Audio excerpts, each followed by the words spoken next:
ইমান লৰালৈকে ক'ৰ পৰা আহিলা মন বা ককাইদা ক'ৰবাত কিবা হ'ল নেকি কি কবি এই মৰিলে যে মুখৰ মাটি দৰা এইবাৰ হাল বাবলৈ যায় গৈ বাদলাখন লৈ আছিলোঁ পিছে হাল বাব নোৱাৰি মই গুচি আহিলোঁ হাল বাব নোৱাৰিলি কি হ'ল ট্ৰেক্টৰ অকণ বেয়া হ'ল নেকি ট্ৰেক্টৰ বেয়া হ'ল বাপেই হ'ল হা কি কৈছ এই মৰিলে যে মুখৰ অৰণ্যখন কাটি এই প্লাষ্টিকৰ যে উদ্যোগটো বহি ভঙা আইনা টুকুৰা প্লাষ্টিকৰ বটল মদৰ খালী বটল উদ্যোগৰ লেতেৰা পানী গোটেই পথাৰখন ভৰাই পেলালে নহয় সেয়েহে মই হাল বাব নোৱাৰি গুচি আহিলোঁ এইটো বৰ ডাঙৰ ঘটনা হৈছে সেয়েহে মই পোন চাইডে গুচি আহিলোঁ কিবা এটাতো মীমাংসা কৰিবই লাগিব এতিয়া কি কৰ সেইবোৰতো বহুত হাত দীঘল মানুহ সেইবোৰৰ বিৰুদ্ধে কিবা কৰিব পাৰিবি জানো নহয় কিবা এটাতো কৰিবই লাগিব নহ'লে মই পথাৰখন খেতি কৰিব নোৱাৰা অৱস্থা হ'ব ৰ'বা গা ভৰাই দি কোনফালে যোৱা এই কৈজানত মেল এখন আছে তালৈকে যাওঁ আমাৰ এই মইদলৰ মুখত যে মাটি দৰা এই প্লাষ্টিকৰ উদ্যোগটো যে বহি ভঙা আইনা টুকুৰা প্লাষ্টিকৰ বটল মদৰ খালী বটল উদ্যোগৰ পানী গোটেই পথাৰখন ভৰাই পেলালে নহয় এইটোতো বৰ সাংঘাতিক কথা হৈছে ন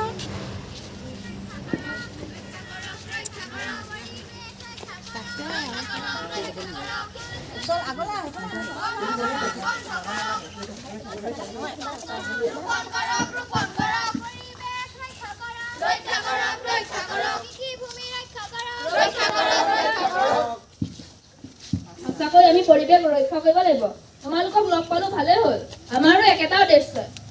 হয় ককাইদেউ প্ৰকৃতি সুৰক্ষিত হ'লেহে আমিও সুৰক্ষিত হ'ম আমাৰ মৈদলা মুখৰ পথাৰখনত প্লাষ্টিক উদ্যোগটো বহাৰ পৰা তাৰ পৰা অহা ভগা চিচা আইনা মদৰ খালী বটল আৰু শৌচাগাৰৰ লেতেৰা পানীয়ে গোটেই পথাৰখন ভৰাই পেলাইছে সেয়েহে আমাৰ মনবৰ ককাইদেউ হাল বাব নোৱাৰি পোনচাতে এইফালে গুচি আহিছে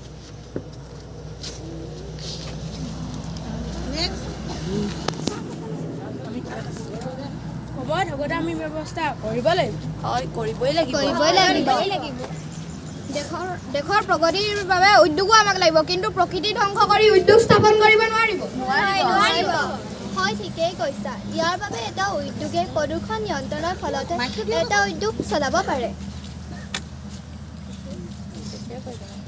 মই ঐশ্বৰ্য ঠিকাদাৰৰ আগত শুনি আহিছোঁ যে মৈদলৰ মুখৰ বহা কাষৰ পথাৰখন হেনো মালিক পক্ষই ক্ৰয় কৰিব উদ্যোগটোৱে কৃষকসকলৰ এক ভীষণ অপকাৰ কৰি তুলিছে আমি হাত সাৱটি বহি থাকিলেই নহ'ব কিবা এটা প্ৰতিবাদ কৰিবই লাগিব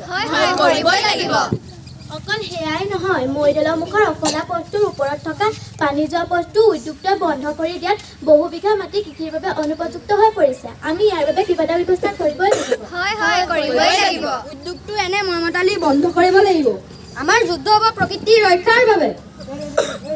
প্ৰথমে আমি জিলা উপায়ুক্ত আৰু বিধায়কক এই কথা জনাব লাগিব হয় আমি তেখেতসকলে অৱগত কৰাৰ লগতে প্ৰতিবাদ কৰিব লাগিব যে পুঁজিবাহী প্ৰতিষ্ঠান কৃষিভূমি কৌশলেৰে হস্তগত কৰি যধে মধে গছ গছনি কাটি উদ্যোগ প্ৰতিষ্ঠা কৰাৰ বাবে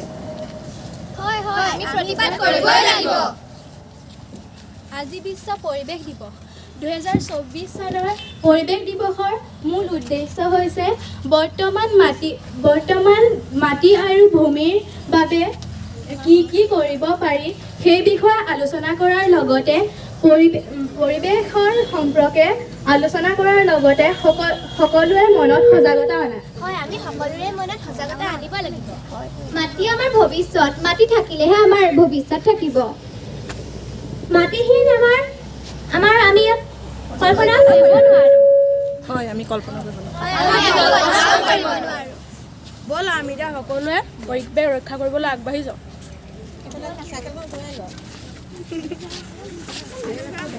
পৰিৱেশ ৰক্ষা কৰক কৃষিভূমি ৰক্ষা কৰক গছ কটা বন্ধ কৰক গছ